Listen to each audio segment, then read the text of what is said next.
Imagine a world divided not just by geography, but by ideology. Two superpowers, once allies, now locked in a global chess game, the United States. Champion of capitalism and democracy, Soviet Union. Defender of communism and revolution, they never fought each other directly, but they fought everywhere else, through fear, through power, through space. This is the story of how humanity stood on the edge of annihilation and survived. Welcome to the Cold War.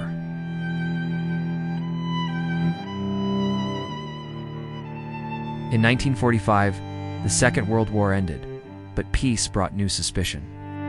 At the Yalta and Potsdam conferences, the victorious Allies, the US, Britain, and the Soviet Union carved up Europe, but Stalin wanted more.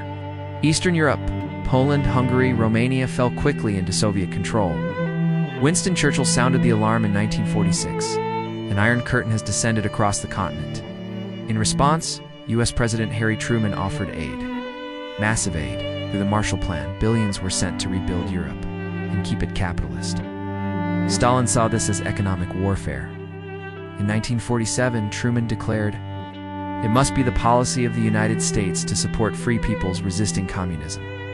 The Cold War had begun.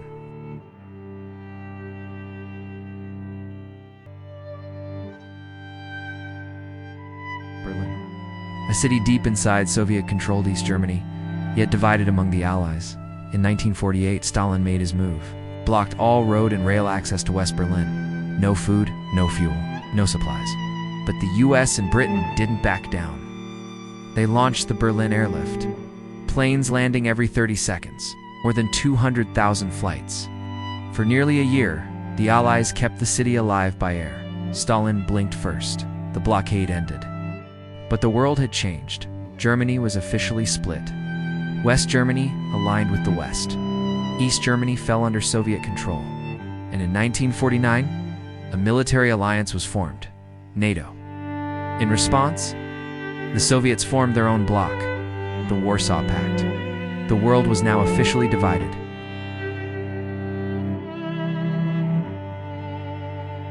In 1949, the Soviet Union shocked the world. They detonated their first atomic bomb. The US nuclear monopoly was over. The arms race was on.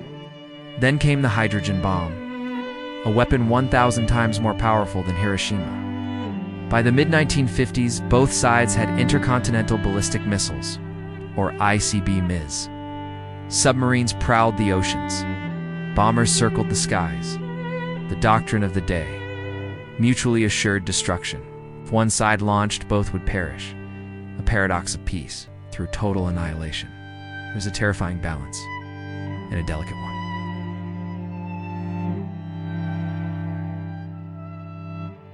Cold turned hot in June 1950. North Korean troops, backed by the Soviet Union, stormed across the 38th parallel. Their goal: unite the Korean peninsula under communism. The United States, with United Nations support, intervened to protect the South. General Douglas MacArthur pushed deep into North Korea. But then, a new threat emerged. Hundreds of thousands of Chinese troops entered the war. The front line shifted back and forth. Cities were leveled. Millions died. It was brutal, bloody, and devastating. By 1953, the war ended in a stalemate. An armistice, not a peace treaty, was signed. The border remained where it started at the 38th parallel.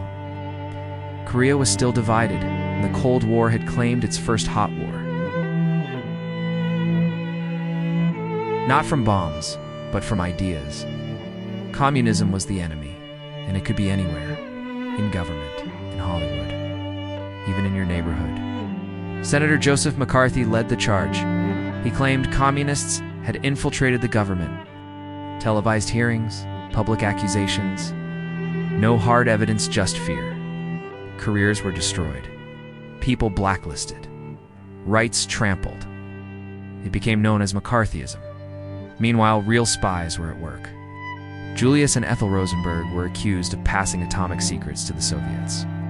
In 1953, they were executed despite global protest. In Britain, the Cambridge Five, a spy ring of upper-class traitors fed Soviet intelligence for decades.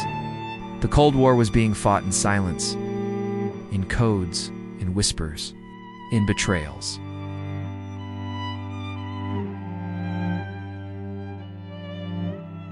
October 4th, 1957.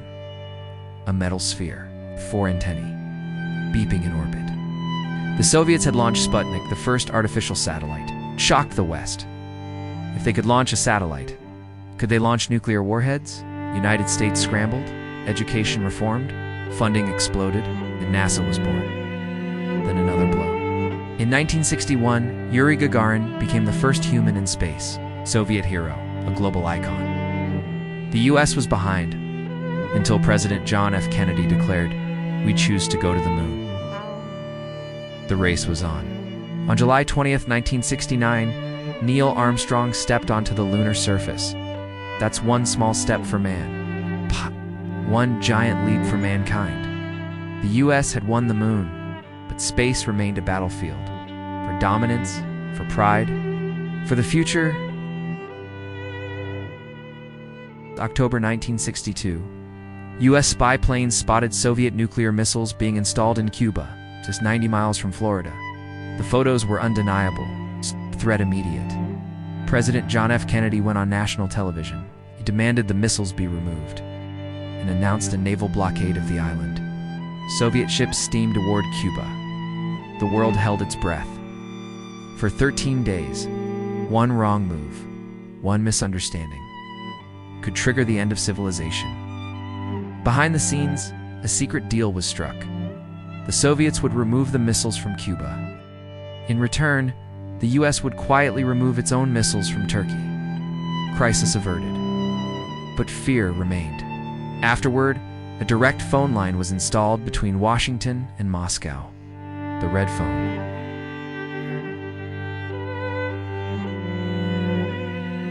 The Cold War was global. Superpowers avoided fighting each other directly, but battled through others. Vietnam, Angola, Nicaragua, Afghanistan. Wherever one side tried to expand influence, the other pushed back. In Vietnam, the US tried to prevent a communist takeover. More than 50,000 Americans died. Millions of Vietnamese perished. In 1965, American troops poured in. By 1975, the US withdrew in defeat. Saigon fell, communist victory. The CIA backed coups and dictators to keep leftist movements from gaining ground. In Chile, a democratically elected president was overthrown. A military dictatorship followed.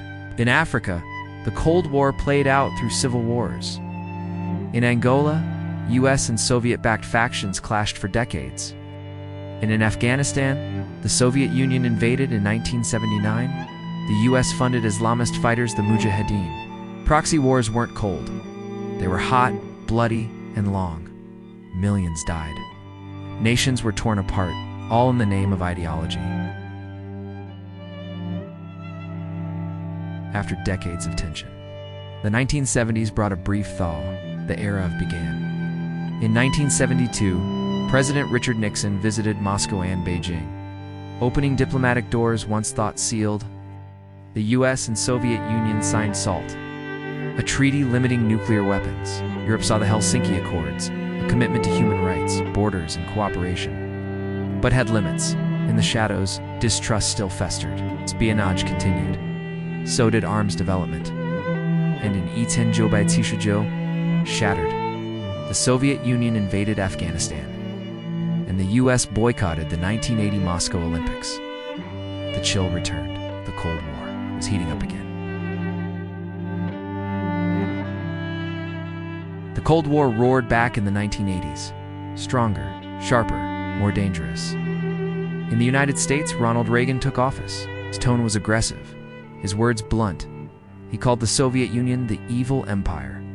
He expanded America's military, funded anti-communist forces across the globe, and launched the Strategic Defense Initiative, or Star Wars, a space-based missile defense system. It terrified Soviet leadership. Their economy, already strained, couldn't compete. But in 1985, a new face emerged in Moscow. Young, energetic, reform-minded. Mikhail Gorbachev.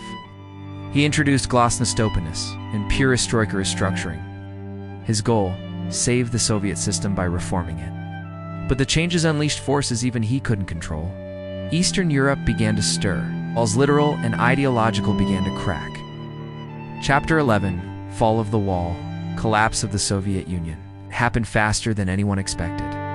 In 1989, protests swept across Eastern Europe. East Germans fled through Hungary. Poles voted for non-communist leaders. Czechoslovakia's Velvet Revolution unfolded peacefully. And on November 9, 1989, the unthinkable happened. The Berlin Wall fell. Crowds gathered. Soldiers stepped aside. Sledgehammers swung. Berlin was reunited. Germany soon followed.